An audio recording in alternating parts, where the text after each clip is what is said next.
Herbalife Fit Family Outdoor Fitness Workout हाबाफारि लादों। क'क्राझार सहरनि क'क्राझार सरकारारि गोजौसिन आरो थांखि गोबां फरायसालिनि गोबां गेलेग्रा फोथाराव क'क्राझार 4 सेसन निउट्रिसन वेलनेस सेन्टारनि बानजायनायाव दिनै फुंबिलिनि समाव ममि बसुमतारिनि दैदेननायाव एक्सारसाइज खालामनायनि गेजेरजों देहाखौ गोख्रों लाखिनो आरो समायना लाखिनो एक्सारसाइज आरो ब्राजिल जुम्बा मोसानाया गोनां। बे हाबाफारियाव आलासि महरै हार्बलाइफनि सिनियर कोच बेक्टर ट्रसिन आरो मिताली गोस्वामी ट्रसिन आरो क'क्राझार जिल्लानि एसीएस रिमा कृष्ण हालयाबो बाहागो लादों। जोंनि खौरांनि गेजेरजों क'क्राझार 4 सेसन निउट्रिसन वेलनेस सेन्टारनि अनार ममि बसुमतारिया मा फोरमायखो? Yes. So, good morning. गोजोन फुंबिलि बयनिसिमबो. So, दिनैनि बे इभेन्टआ जोंना 3 सेप्टेम्बर सानडे मर्निं सेसनाव लानाय जादों 5:30 AM निफ्राय स्टार्ट जादों. So, बे इभेन्टनि नामानो जाहैबाय आउटडोर फिटनेस फेमिलि वर्कआउट खालामदों. So, एक्चुअलि जोङो बे इभेन्टखौ इयाराव खनसे बानायो. So, बे इभेन्टआ जोङो लास्ट इयारबो बानायदों. So, दिस टाइमबो बेखौ जों कन्सिस्टेन्ट लाखिगोन.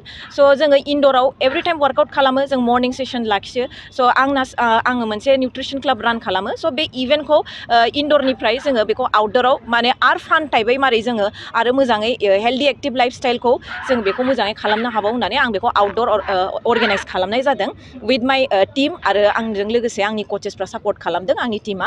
स' बे इभेन्टआ जोंनि जेसेबां मेम्बार्स एस'सिएटेड विथ आस माने जों क'क्राझार डिस्ट्रिक्टआव जेसेबां मेम्बार्स दङ जों ज' गेट टुगेदार एस ए फान टाइपआव बेखौ जों खालामदों दिनैनि इभेन्टखौ. स' बेयाव माने जों नट अनलि वर्कआउट बेयाव माने एक्सारसाइसल' नङा एक्सारसाइजजों लोगोसे जोंहा बेयाव मोनसे रिलेसन बिल्डिं दङ लाइक ए फेमिलि जोंना बेयाव मोनसे फेमिलि बन्डिं दङ इमोसन एभ्रिथिं. स' बेयाव जोङो एज ए दिनै बेखौ बे इभेन्टखौ साक्सेसफुल खालामनो थाखाय जोङो बे इभेन्टखौ एभ्रि इयार खालामदों. स' बे इभेन्टआवनो जाहैबाय मेन मट'आ 20% एक्सारसाइज 80% निउट्रिसन. स' बे 20% एक्सारसाइज माने जोंनि 20% फिजिकेल एक्टिभिटी जों जेसेबां केल'रिखौ इन खालामो बेखौ आउटबो खालामनांगौ. बे हिसाबै जोङो बे इभेन्टखौ अर्गेनाइज खालामदों. लोगोसे जानाय लोंनाय पुष्टिक आहार निउट्रिसन डाइट देट इज मेन इम्परटेन्ट. उइदाउट एक्सारसाइज जुदि नों 100% होयोबा नोङो जुदि डाइटखौ फल' खालामाबा जानाय नङा. एक्सारसाइज इज अलवेज 20%. एक्सारसाइजआ जास्ट 20%ल' फल' खालामनांगौ. बाखि रिमेनिं 80%आ जाहैबाय नोंनि जानाय लोंनायनि उपराव. नों मा जायोबा नोंहा देहायाव उपकार मोनगोन बेनिफिट मोनगोन बेखौ मिथिनो रोंनांगोन. लाइक जोङो जेसेबां कार्ब'हाइड्रेट बेसेबां प्रटिन बेसेबां फेट बेसेबां भिटामिन मिनारेल्स माने मैक्रो निउट्रिएन्ट माइक्रो निउट्रिएन्ट होननाय जायो. बे निउट्रिसनखौ जोङो बडियाव सोनांगोन होमबासो जोङो रिजाल्टखौ मोजाङै साक्सेसफुल मोनगोन. दा जुदि जोङो जानो उखैबानो जोङो जायो देट इज कल्ड जोङो फुड. दा बेखौल' नङा जोङो मेन बुस्थुआ जाहैबाय जोङो हेल्दि फुड हेबिट्सखौ फल' खालामनांगोन. स' आंनि मेसेजआ बेनो. स' अल दा पिपल जों बेयाव एवारनेस टाइपबो खालामदों. मानो होनबा जोंनि मेन मट'आ जाहैबाय जोङो बे केम्पेइनखौ एज एन माने अल टुगेदार जोङो 20% वार्कआउटजों 80% निउट्रिसनखौ जाहाथे 100% फिटनेसआव लाबोनो हायो बेखौ साक्सेसफुल खालामनो हायो. बेखायनो जों बे इभेन्टखौ एज ए आउटडोर पिपलखौ माने मानसिफोरखौ बिनि जोंनि कमिउनिटिखौ क'क्राझारखौ एवेर खालामनो थाखाय बे इभेन्टखौ जोङो बेयाव आखायाव लानाय जादों. बे इभेन्टआ जोंना बेयाव जादों. भेन्युआ जाहैबाय HS government HSN high secondary फिल्डआव बेयाव जों बे इभेन्टखौ अर्गेनाइज खालामनाय जादों. स' thank you to all the media. Yes रेसपन्सआ जोबोद मोजां. मानो होनबा जोंनि आखायाव जोंहा रिजाल्ट दङ. स' बिनि थाखाय जोंहा रेसपन्सआ जोबोद मोजां. स' रेसपन्सआ जोंनि मेम्बार्सआ बहुतखिनि मोजां रिजाल्ट मोनदों. स' बिसिनिफ्रायबो नोंसोरो खोनासंनो मोनगोन. बिसिनिफ्राय नोंसोरो माने गावबा गावनि टेस्टिमनिखौ शेयार खालामगोन बेखौ खोनासंनो मोनगोन माबायदि response. But response is amazing because दानि मानसिफ्रा बुजिहांबाय जे वाइ माने जोङो निउट्रिसना इम्परटेन्ट एक्सारसाइजजों लोगोसे जानाया मानि थाखाय इम्परटेन्ट. दा जोङो उखैदों होननानै ओंखाम जाबाल'थ' जानाय नङा. बेजों लोगोसे जों हेल्दि हेबिट्सआव मारै गावखौ कनभार्ट खालामनांगौ माइन्डसेटखौ मारै स्ट्रंआव लाखिनांगौ बिनि उनाव जोङो खामानि मावगासिनो एज ए कोच हिसाबै. मानो होनबा आंनि बेयाव एक्सपिरियेन्सआ मोर देन 9 years जाबाय. स' थेंक इउ. औ दा जोङो बर्तमान दिनैनि बे इभेन्टआवथ' जोंहा 200+ दङ.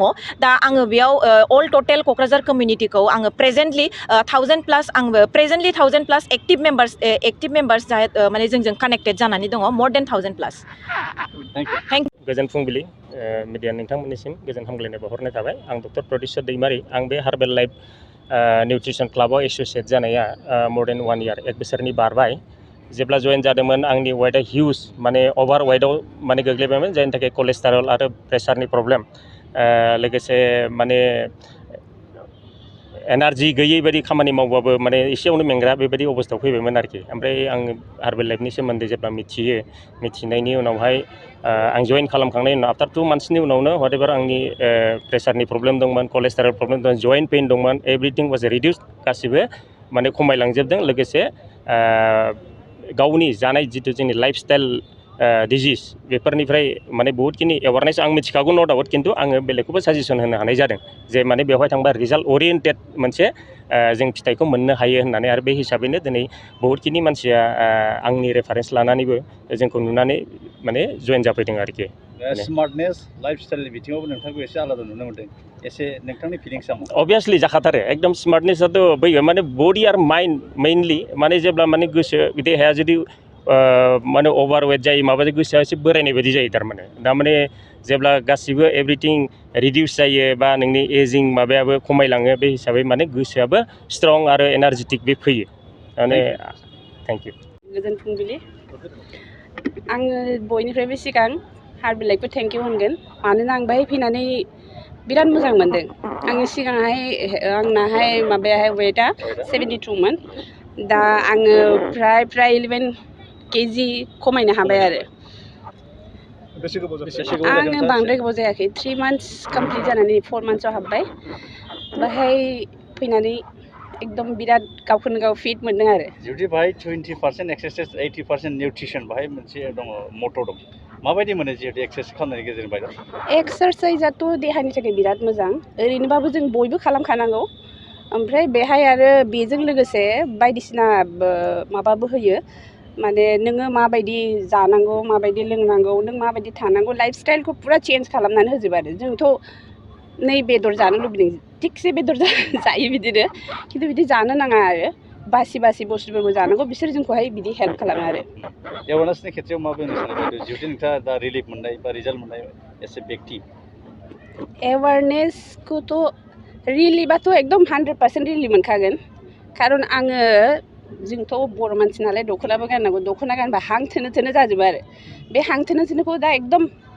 गानाय बायदि मोनथारबाय आरो मानसिफ्राथ' बयबो साइज नुनायखौ लुबैखायोना साइज नुबा कनफिडेन्सआ बारा जायो बेनो आरो মোৰ নাম দেৱাংগ বৰা হয় মই অৰ্গেনাইজেশ্যনটোৰ লগত লাষ্ট 10 ইয়াৰ্ছৰ পৰা জড়িত হৈ আছোঁ চ' কোকৰাঝাৰত অহা মোৰ নিয়াৰ এবাউট 5 ইয়াৰ্ছ আহিছে মমি বসুমতাৰীৰ লগত মিলি একেলগে আমাৰ যোনটো ক্লাব আছে আপোনাৰ পাঞ্জাৱ নেশ্যনেল বেংক বিল্ডিঙত হেপী হোম ফাৰ্ষ্ট ফ্ল'ৰত তাৰ পৰাই আমি কাম কৰি আছোঁ আৰু এটোকে মিলি আমাৰ যোনটো মেইন মটো হৈছে আপোনাৰ changing peoples life by providing the best nutrition তাৰ ওপৰত আমি কাম কৰি আছোঁ আৰু ইয়াতে আমি 80% নিউট্ৰিশ্যন আৰু 20% এক্সাৰচাইজৰ ওপৰত বিলিভ কৰোঁ কাৰণ কিয় আজিকালি খোৱা খাদ্যটোৱে আপোনাৰ মেইন হয় কাৰণ আপোনালোকে এক্সাৰচাইজ কৰাৰ পিছত যদি আপোনালোকে বাহিৰত গৈ চাওমিন ৰোল ম'ম' খায় তেতিয়া যোনটোখিনি আপোনালোকে এক্সাৰচাইজ কৰিছে 1 ঘণ্টা 1.5 ঘণ্টা হৈ গোটেইখিনি আপোনালোকৰ এনেই গুচি যাব কাৰণ কিয় যোনখিনি আপোনালোকে আকৌ আনহেল্ডি বস্তু ইনটেক কৰিলে চ' তাৰ কাৰণে আপোনালোকে যদি ৱৰ্কআউট কৰিছে very good it is very important but তাৰ লগতে আপোনালোকে হেল্ডি বস্তু খাব মই কোৱা নাই যে অকল হাৰ্বেলাইফে হওক বাট যিকোনো বস্তু আপোনালোকে যদি চাই একবাৰ পেকেটটোত চাব যে তাত নিউট্ৰিশ্যন কণ্টেণ্টছ কিমান আছে প্ৰটিন কিমান আছে কাৰ্বহাইড্ৰেট কিমান আছে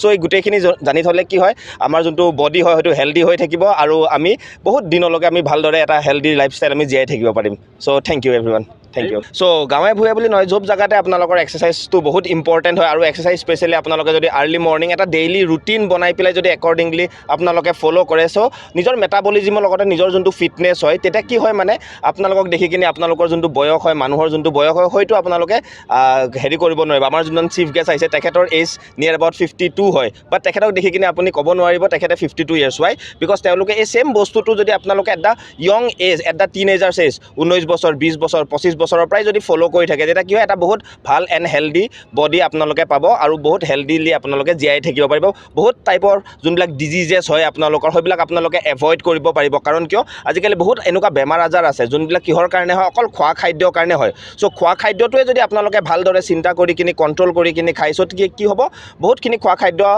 বা বহুতখিনি বেমাৰ আপোনালোকে অট'মেটিকেলি আপোনালোকে এভইড কৰিব পাৰিব চ' এইখিনিকে ক'ব বিচাৰোঁ মই so' thank you everyone thank you